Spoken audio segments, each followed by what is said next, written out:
Assalamualaikum warahmatullahi wabarakatuh. Alhamdulillahilladzi arsala rasulahu bil huda wa dinil haqq liyuzhirahu 'alad dini kullih walau karihal kafirun. Asyhadu an la ilaha illallah wahdahu la syarikalah wa asyhadu anna Muhammadan abduhu wa rasuluhu la nabiyya ba'dah. Allahumma salli ala Muhammad wa ala alihi wa ashabihi ajma'in.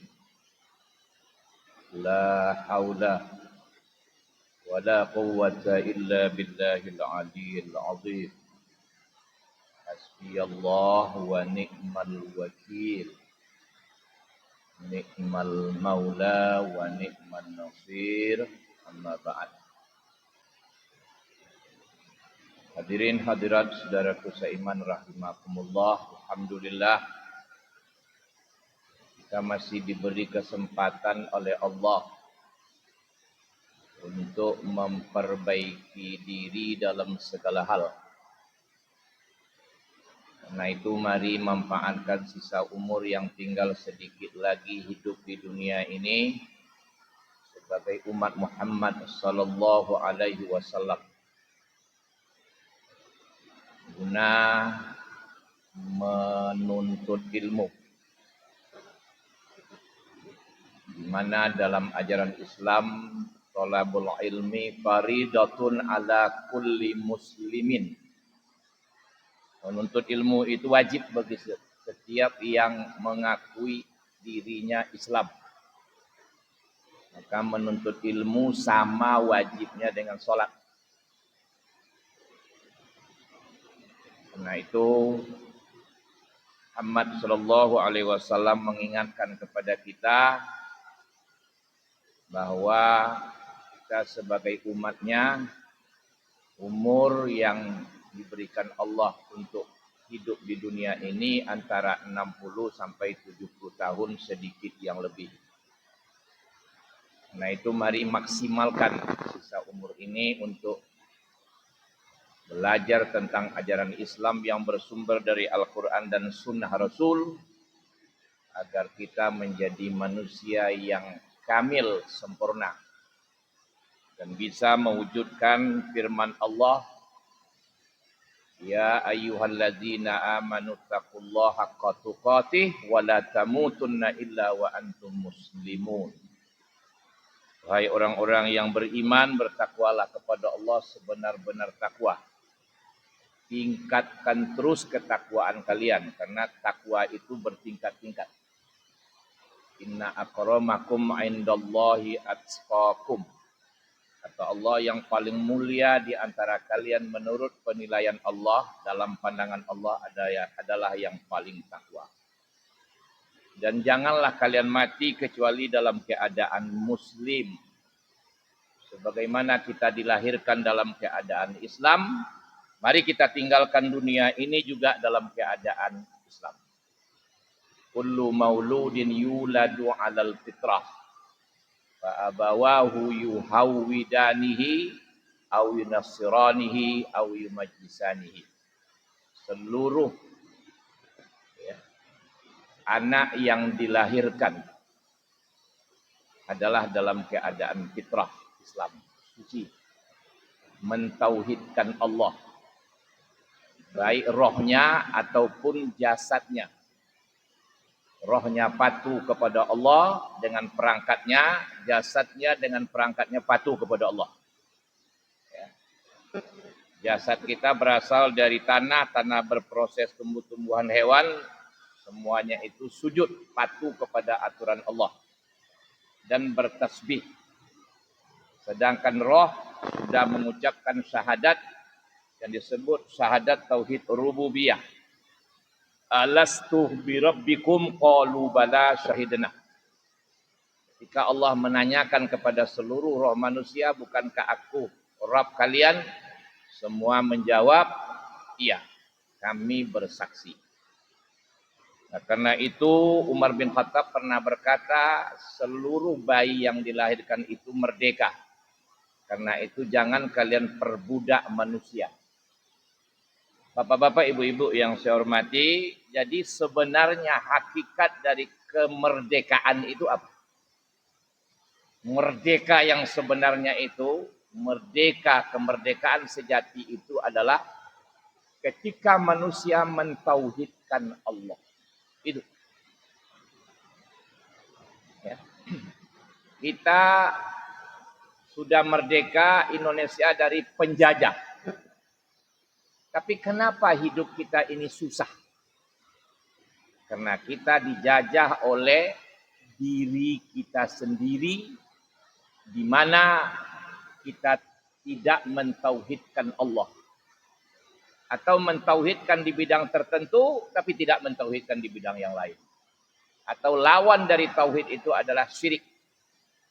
Nah, karena itu dibuatlah semacam rumus ya, oleh para pemikir. Tauhid adalah kemerdekaan. Kemerdekaan adalah kemajuan. Syirik adalah belenggu, belenggu adalah kemunduran. Jadi saya ulang untuk diri saya terutama dulu. Tauhid adalah kemerdekaan. Kemerdekaan adalah kemajuan. Lawannya syirik adalah kemunduran. Kemunduran adalah syirik adalah belenggu, belenggu adalah kemunduran. Bapak-bapak, ibu-ibu yang saya hormati, mari kita lihat. Lawan dari tauhid adalah syirik. Ada namanya syirik niyah wal qasdu. Ya. Seseorang berbuat, dia bukan karena mentauhidkan Allah atau bukan karena Allah. Dan tujuan yang ingin dicapainya bukanlah ridho Allah.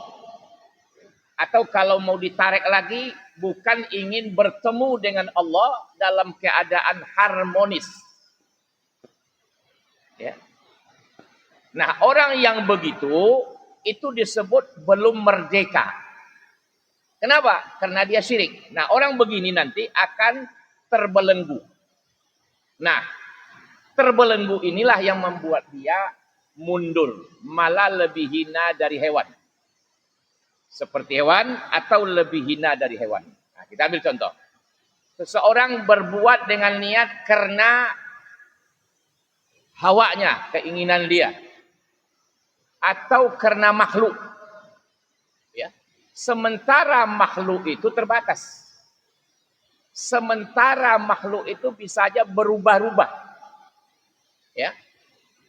Hari ini dia memuji, tapi hari besok dia bisa mencela. Nah, kalau kita berbuat karena makhluk, maka siap-siaplah untuk menderita. Maka orang yang bertujuan melakukan sesuatu bukan karena Allah, lillahi ta'ala, ya, bukan mengharapkan ridho Allah, tentulah niatnya bukan karena Allah, itu disebut syirkun niyah wal qasdu. Lawan dari tauhid. Jadi orang yang merdeka apa? Dia berbuat sesuatu karena Allah. Dan mengharapkan ridho dan bertemu dengan Allah dalam keadaan harmonis. Nah, inilah orang yang akan maju. Nah, itu yang sudah dibuktikan oleh Muhammad sallallahu alaihi wasallam dan para sahabatnya, sehingga mereka bisa menjadi orang yang terhormat, termaju di masanya. Dengan berdirinya Madinah, sebuah tatanan masyarakat yang aman, damai, dan penuh dengan kebaikan. Karena mereka selalu musabaqatul khairat, berlomba-lomba bikin kebaikan. Selanjutnya, ada yang namanya syirkul mahabbah, syirik cinta. Lawan dari tauhid mahabbah. Apa itu tauhid mahabbah? Hanya satu yang dicintai. Nah, itu dijelaskan Allah, ditunjukkan oleh Allah supaya kita bisa maju. Ya. Supaya kita merdeka dari belenggu makhluk.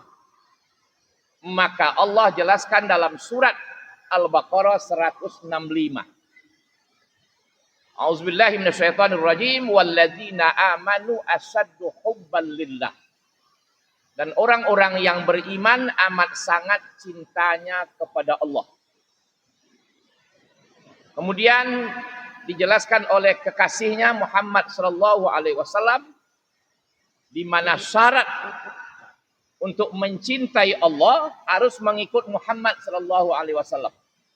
Dan Muhammad sallallahu alaihi wasallam inilah yang menjelaskan bahwa manusia tidak akan pernah sampai ke tingkat merasakan manisnya iman. Manisnya tauhid itu kecuali apabila Allah dan Rasulnya lebih dicintainya dari segala-galanya. Jadi bagaimana orang bisa sampai kepada merasakan manisnya halawatul iman ketika dia mencintai Allah dan Rasul. Ya, sebagai ikutannya nanti, ya, bukti dia mencintai Allah, bagaimana mencintai Allah itu yang harus ditiru adalah Muhammad sallallahu alaihi wasallam. Kalau sampai cintanya seperti itu, baru merasakan manisnya iman. Qul in kuntum tuhibbunallaha fattabi'uni yuhibbukumullah. Katakan kepada orang yang mengatakan cinta kepadaku ya Muhammad. Kira-kira begitulah bebasnya itu. Ada mereka mengatakan aku mencintai engkau ya Allah. Tapi katakan kepada mereka kalau kalian betul mencintai Allah, ikut aku kata Muhammad. Baru Allah mencintai kalian. Karena itulah dalam mengucapkan syahadatain itu tidak boleh dipisah. Dan harus pakai waw. Kecuali azan. Tapi kalau dalam kalimat syahadatain harus pakai waw.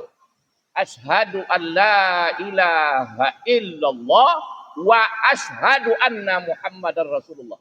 Satu huruf waw saja ditinggalkan, hancur sudah. Itu hati-hati. Karena itulah perlu belajar. Ya. Maka dalam Islam disuruh belajar sampai wafat. Bapak-bapak, ibu-ibu yang saya hormati,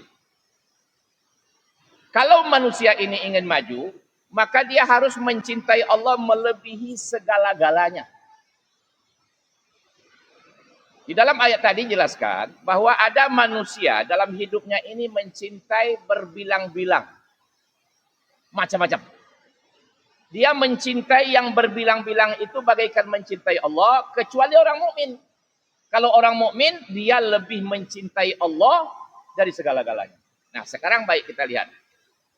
Benarkah kalau orang sudah mensyarikatkan Allah di bidang mahabbah, cinta, dia akan terbelenggu dan jadi mundur. Hidupnya penuh dengan kezaliman, menzalimi dirinya, menzalimi yang lain. Bagi. Di dalam surah Ali Imran dijelaskan oleh Allah tandingan cinta kepada Allah itu. Ada 6. Zuyyina linnas hubbus syahawat. Ya, manusia dalam hidupnya itu ada yang dicintainya selain Allah. Ya. Siapa dia? Pertama perempuan. Kalau perempuan tentu laki-laki. Yang kedua anak-anak. Wal banin. Yang ketiga harta benda berupa emas dan perak. Wal qanatirul muqantara minadz zahabi wal fiddah. Saya artikan di sini perhiasan. Yang keempat wal khailil musawwamah. Kuda tunggangan. Nah, saya artikan di sini kendaraan. Biar termasuk yang lain. Tapi hari ini masih menjadi kebanggaan orang kaya kuda putih. Jadi memiliki kuda yang hebat, kalau dapat kuda putih, itu masih kebanggaan orang kaya hari ini. Ya. Selanjutnya apalagi yang dicintai manusia? Wal an'am, binatang ternak. Yang keenam, tandingan cinta kepada Allah ya, adalah wal hars, sawah, kebun, ladang. Allah jelaskan zalika mata'ul hayatid dunia. Yang 6 perkara tadi yang dicintai manusia dan biasanya manusia mensyirikatkan Allah dengan ini, itu adalah kesenangan hidup sementara. Dunia itu diantara artinya rendah, dekat, pendek. Jadi malah disebut dunia ini jangka pendek. Padahal di sisi Allah ada balasan, ada kebaikan yang melimpah. Nah, orang yang beriman, orang yang mentauhidkan Allah, dia mencintai Allah melebihi yang 6 ini. Artinya, dia bukan tidak mencintai yang 6. Istri dicintainya, suami dicintainya, anak dicintainya, perhiasan dicintainya, ya, kendaraan dicintainya, binatang ternak, sawah ladang dicintai. Boleh, tidak apa-apa. Tapi karena Allah. Nah, itu. Dan Allah pun mensyaratkan, kalau kalian betul mencintaiku, buktikan cintamu kepadaku pada istrimu. Buktikan cintamu kepadaku pada suamimu. Wah, hebat kali. Ya. Allah tidak menerima dengan ucapan-ucapan ibadah-ibadah cinta, tapi istri dizalimi. Perasaannya dizalimi. Suami dizalimi. Anak dizalimi. Harta benda digunakan untuk tidak menurut aturan Allah. Allah tak terima. Tapi Allah paling senang. Aku mencintai engkau ya Allah, aku buktikan pada istriku sesuai dengan perintahmu. Aku mencintaimu ya Allah, aku buktikan pada suamiku sebagaimana perintahmu. Pada anak-anakku, ya, pada harta bendaku. Nah, itu baru. Jadi sebenarnya logika yang dibentuk oleh Allah pada orang mukmin itu logika yang paling tinggi, super. Kalian cintai aku melebihi diantaranya yang 6 tadi. Insya Allah kalian akan dapat yang 6. Tapi kalau kalian lebih mencintai yang 6 perkara tadi, istri, anak, harta kalian, lebih kalian cintai daripada aku, kalian menzolimi diri kalian sendiri. Kalian pasti akan rugi. Kalian tidak merdeka. Kalian tidak bisa maju. Kalian akan terbelenggu. Dan kalian akan mundur, hina, lebih dari hewan. Coba tengok hari ini. Orang yang mencintai perempuan lebih daripada Allah. Itu terjadi macam-macam perbuatan yang tidak disukai Allah. Nah, ini sekarang yang menggelisahkan kehidupan manusia hari ini. Bagi yang punya nurani bersih.